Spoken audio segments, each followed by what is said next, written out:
Hey everybody, what's up? Welcome back to the channel. So glad to have you. Hope you're having a great day.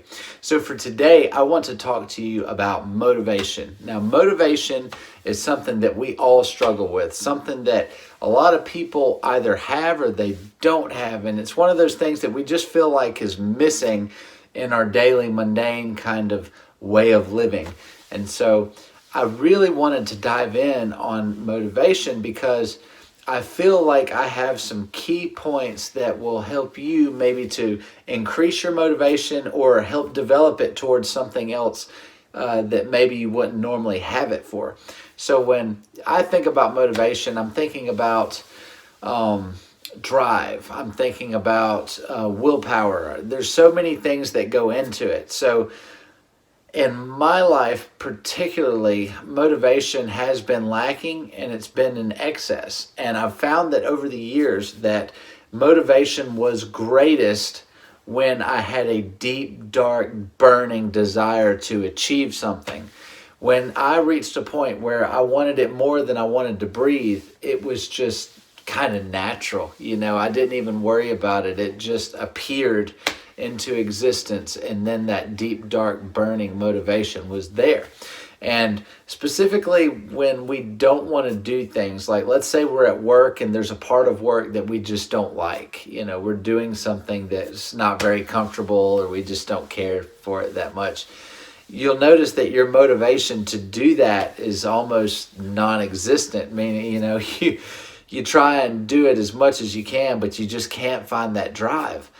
And so that's what kind of led me to believe that motivation happens specifically when there is that deep, dark desire to have something, to obtain something, versus if you just don't want that thing or it's not internal that you really want it. And a lot of times what I think is a lot of people want something in here, but they don't want something here. So, maybe I want to do 1,000 reps on push-ups in one set, but my daily actions aren't happening to make me do that. I may in theory want to do it here, but when it comes down to it, to making the actions, the want and the desire isn't strong enough to develop any type of discipline to get on the path to do it. And so what's really interesting with this week's videos is that motivation ties in directly with my post on Instagram. Go ahead, follow me if you haven't done so yet. Link is right here, right here. It'll be up there. Just click it, and follow me on Instagram. But the posts are very similar. So motivation ties in directly with discipline, because the same factors that affect discipline are also the same factors that promote motivation. So when you know how this kind of works, in theory, you can literally create a want or a desire to achieve pretty much anything. You can literally self-motivate yourself, to achieve anything or to have anything in your life, to motivate yourself to do anything.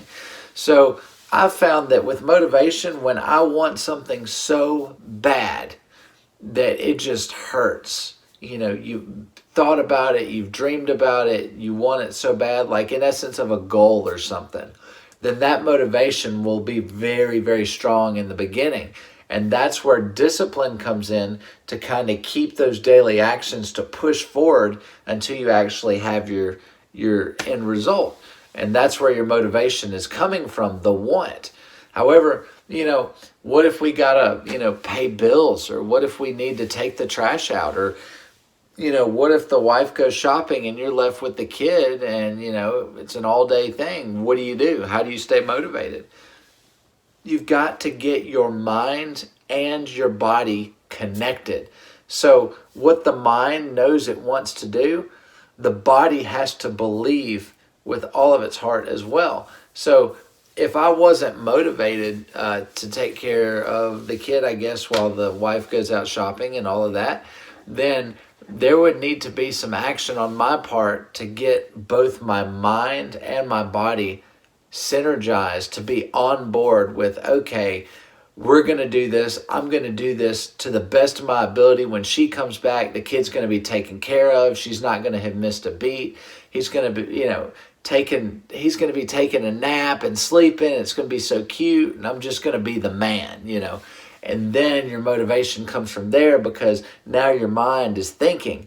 You have the result that you want. You're thinking about it, and now your heart's like, okay, what can I do to make this happen? I want this to happen. Let's go. And then the sync happens, and then the motivation is coming. So in a real world's experience, let's say we don't want to go to the gym, right? Everybody has motivation issues with the gym for some reason. I don't understand it. It's like second nature for me. I guess it's not for other people. So when the mind and the body don't sync up, that's where the lack of motivation will be. Both have to coincide. So you may know in your head that you need to lose 100 pounds. Your doctor said either you lose the weight or you become diabetic or you have a heart attack. And so now you've got a choice ahead of you. You know in your mind and in your heart that you need to be doing this, but as far as your actual will and your body's belief of that, it's just not syncing together. So let's say if that were my situation, the first thing I would be is I would set realistic goals that are somewhat, in my mind, unachievable, to where I would have to push to find the answer to achieve that goal. So let's say I've never lost any weight in my life, but the doctor said I need to lose about 100 pounds. The first thing, if you can lose 10 pounds, you can lose 20. If you can lose 20, you can lose 50. If you can lose 50, you can lose 100. So I would start with 10 pounds, and I would do everything in my power. I would try new things. I'd set up where I want to be. So you see how this ties together with my previous video on discipline. We need to lose 10 pounds first. Okay, well, what am I going to do each day to get there? Well, okay, I know my diet sucks, so maybe I need to stop eating sugar. Okay, well, what about carbs? Do I need more protein? Maybe if I up my protein like everybody says, high protein diets promote fat loss. So let's high protein. Let's do a little bit more fats, and let's cut out sugar, less than 5 grams a day. We don't need it. There's sugar in everything, so you got to give yourself a little wiggle room there. So, and then do that every day, and then your motivation's there, you're achieving your goals, and then before you know it, you're at the 30, 50, 100 mark, and you've achieved everything, and you had the motivation to do it all along. Get that mind and that body synced together, guys, and that's where your motivation will be. I hope this helped, guys. I know it's kind of a little bit of a weird way of looking at weight loss and bodybuilding and all this stuff in a roundabout way, but I feel like, when we're looking for an answer, sometimes it's not the most simple thing. Like, just don't be unmotivated. Just motivate yourself. Just look up YouTube videos. That doesn't work for me. I need to know how it works so that I can understand it. Once I understand it, I can create it. So this is what I personally do for motivation. This is how I've been in the gym 14 years now and continue going strong with my love and my passion. So if you guys haven't already, subscribe to the channel. There's some really great stuff. We're going to do a post today as far as with the Instagram and the YouTube. You don't want to miss out. The posts are different, so you need both to fulfill your life and to give you that edge. Also, like the video, like it, because you are going to help the YouTube algorithm, the almighty, push this video to people who need to see it and want to see it. Also, share with your friends. Holler at me on Instagram. Love you guys. Take care. And I will see you this coming Monday for our new post. Have a great day, guys. Take care.